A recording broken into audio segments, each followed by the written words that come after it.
मेरे जीवन का बस एक ही ख्वाब है, मेरे इस गाढ़े पसीने की कमाई से। वर्ष 1950 में ही बॉलीवुड को अपना ओरिजिनल माचो मैन मिल गया था और वे थे शेख मुख्तार। 6 फीट 2 इंच ऊंचे, बेहद रौबदार शख्सियत, चेहरे पर चेचक के हल्के से दाग। जब वे पर्दे पर आते थे तो सामने सभी कलाकार फीके पड़ जाते थे और उनके प्रशंसकों ने उन्हें दे दिया था माचो मैन का खिताब। लेकिन वर्ष 1950 से लेकर 1970 के दशक में बेजोड़ कलाकार का दर्जा पा चुके इस माचो मैन का अंत समय बेहद उथल पुथल भरा व नाटकीय तरीके से बेहद दर्दनाक रहा। नाम है इनका शेख मुख्तार। किसी जमाने के बहुत मशहूर और नामी अभिनेता रहे हैं। साथ ही साथ डायरेक्टर, लेखक व प्रोड्यूसर भी थे शेख मुख्तार। लंबी चौड़ी कद काठी वाले शेख मुख्तार के पिता चाहते थे कि ये सेना या पुलिस में भर्ती हो, लेकिन ये ठहरे थिएटर के दीवाने।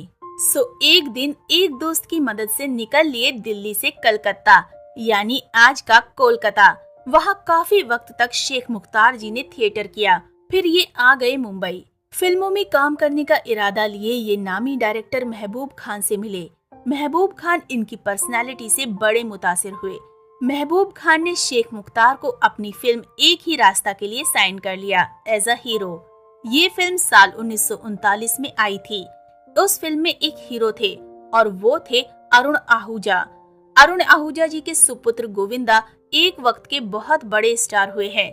जी हाँ, अपनी चीची भैया, जिनके सितारे की चमक आजकल फीकी पड़ गई है।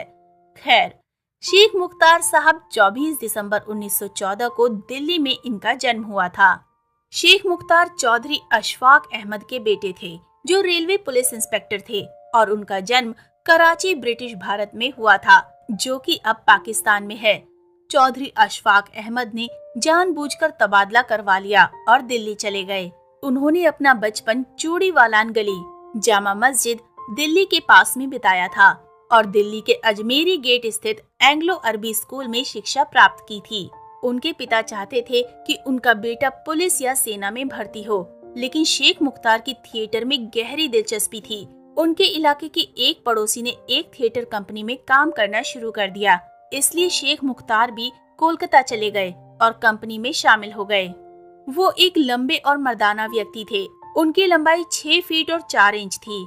कहते हैं उनकी लंबाई अमिताभ बच्चन से भी ज्यादा थी। शेख मुख्तार ने कई तरह की फिल्मी भूमिकाएं निभाई, जिनमें से ज्यादातर खलनायक की भूमिकाएं थी।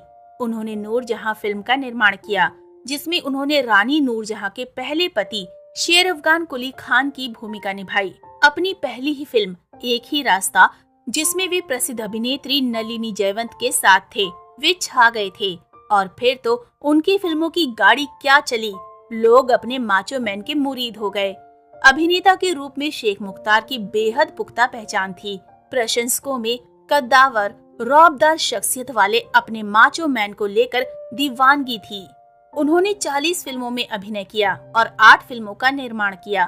भूख, टूटे सितारे, दादा, घायल, उस्ताद पेड्रो, मंगू, मिस्टर लंबू, बेगुनाह, डाकू मानसिंह, गुरु और चेला जैसी यादगार फिल्मों ने धूम मचा दी थी। कराची में जन्म के बाद पिता के तबादले की वजह से वे दिल्ली आ गए थे और यहीं उनकी शिक्षा हुई थी। कद काठी और रौबदार व्यक्तित्व की वजह से ही पिता उन्हें अपनी तरह पुलिसकर्मी बनाना चाहते थे, लेकिन किस्मत उन्हें माचो मैन बनाने के लिए रूपहले पर्दे की ओर खींच रही थी। रंगमंच का शौक उन्हें कोलकाता ले गया, जहाँ उन्होंने एक रंगमंच कंपनी में नौकरी कर ली और सन 1938 से आरंभ हो गई उनकी अभिनय यात्रा। वर्ष 1980 तक उनकी सभी फिल्में खूब चलती रहीं, किंतु अंतिम फिल्म नूरजहां उनका अंत ही साबित हुई। नूरजहां अपने समय की बहुत बड़ी फिल्म थी। निर्माता के रूप में नूरजहां शेख के लिए एक सपना थी। अपने जीवन की सारी पूंजी शेख ने इस फिल्म पर झोंक दी थी। इस जमाने के महंगे और जाने माने कलाकार प्रदीप कुमार और मीना कुमारी नूरजहां की प्रमुख भूमिकाओं में थे। फिल्म देखकर दर्शकों को बरबस ही मुगले आजम और पुकार जैसी विशाल फिल्मों के सेट याद आ जाते थे। दिल्ली के डिलाइट सिनेमा में नूरजहां का ऑल इंडिया प्रीमियर शो रखा गया। उस अवसर पर जम्मू कश्मीर के मुख्यमंत्री शेख अब्दुल्ला मुख्यमंत्री के रूप में उपस्थित थे। फिल्म को सबने सराहा, पर दुर्भाग्य ये रहा कि फिल्म हिट नहीं हो पाई। उन पर बाजार का कर्ज चढ़ गया। शेख ने हिम्मत नहीं हारी। फिल्म को सरहद पार पाकिस्तान में प्रदर्शित करने की योजना बनाई। अड़चनें तमाम थी, रास्ता बेहद मुश्किल होता जा रहा था, लेकिन तमाम अड़चनों के बावजूद आखिरकार फिल्म को पाकिस्तान में प्रदर्शित करने का उनका प्लान ठीक होता लगा। लेकिन उनके शायद सितारे गर्दिश में ही चल रहे थे।